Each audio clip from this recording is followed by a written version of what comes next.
have some folks here who have some very special talents. And I want to call King Bob to come on up here and tell us a little bit about the Egyptian culture. Now, he didn't know I was going to ask him. So I said, King Bob.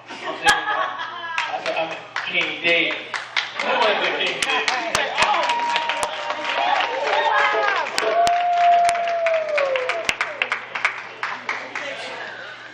Yes, indeed.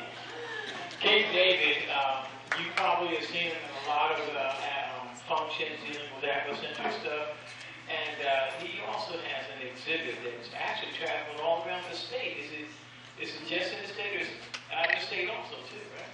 No, well, they had a much larger exhibit was at South Carolina State Museum. Okay, and it was the return of the King Tut Aman. Now the first exhibit came in 2003, went around the world, and came back to South Carolina.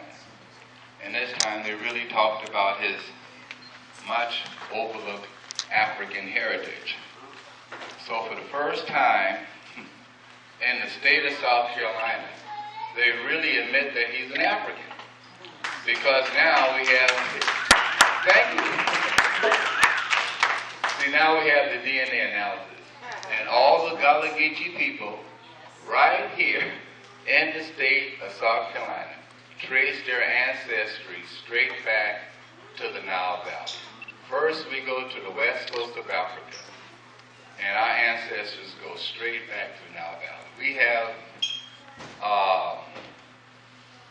one material evidence directly that you can relate to are the baskets, the sweetgrass baskets that are made downtown in the market.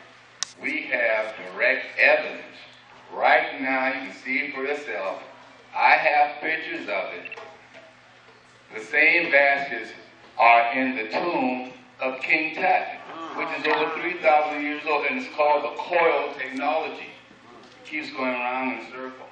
And it's the same exact baskets that's produced in the market. Now, also, I'm 63 years old.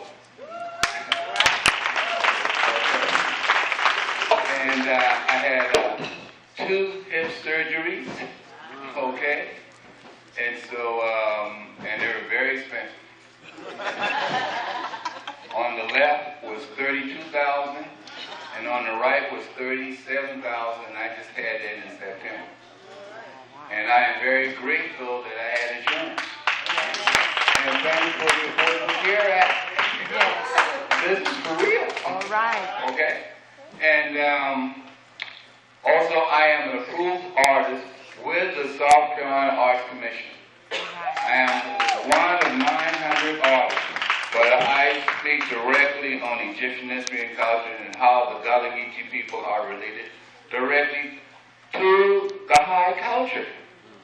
Don't let, and one thing I like about Kwanzaa, especially the second principle,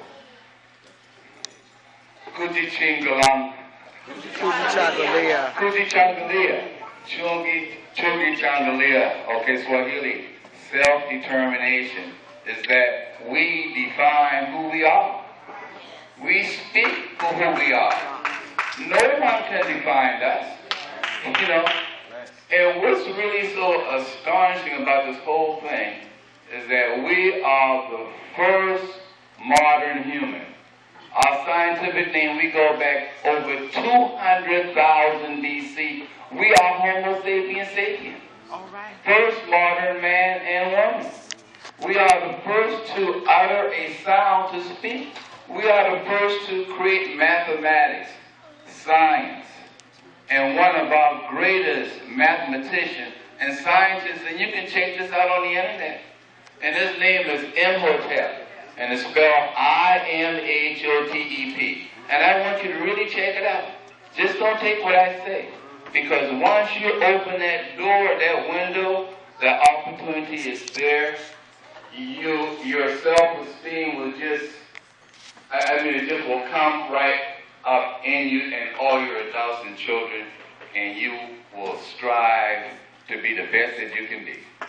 So please study Egyptian history and culture.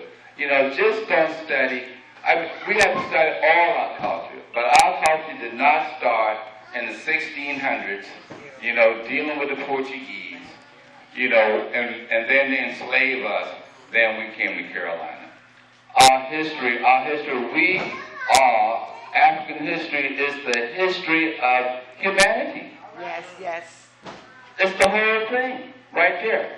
That's why it was so important for the enslavers to issue a law out as late as 1822 in South Carolina it was a law against us to learn how to read and write. See? And it was the reason for that because they didn't want us to know about our great history and culture. But now we know how to read and write. We created reading and writing. You know, we created a paper, papyrus with the Egyptian, and created the pencil and the pen, okay, to do the writing on. And one of the greatest achievements that the African people have ever done was the creation of writing. With the creation of writing, you can restore knowledge for centuries and centuries and pass it on. Because right now we are living off the accumulated knowledge of our ancient ancestors. And I won't tarry too much because I know I don't want to keep up your program going. So that's all I have to say. Also, one more thing. I have a major exhibit at the Citadel Military College right downtown. Okay, and it's the first Saturday in February. Okay, and we have a Citadel Bazaar, an African American, the annual National African American History Bazaar is going to be there. Okay, I will have an exhibit titled the African Origin of Humanity, and there also going to be another a slavery exhibit, and there are going to be other exhibitors there, plus a reggae band, and also a banquet. Okay, because we get a pretty big grant to produce it. So everyone, you're invited.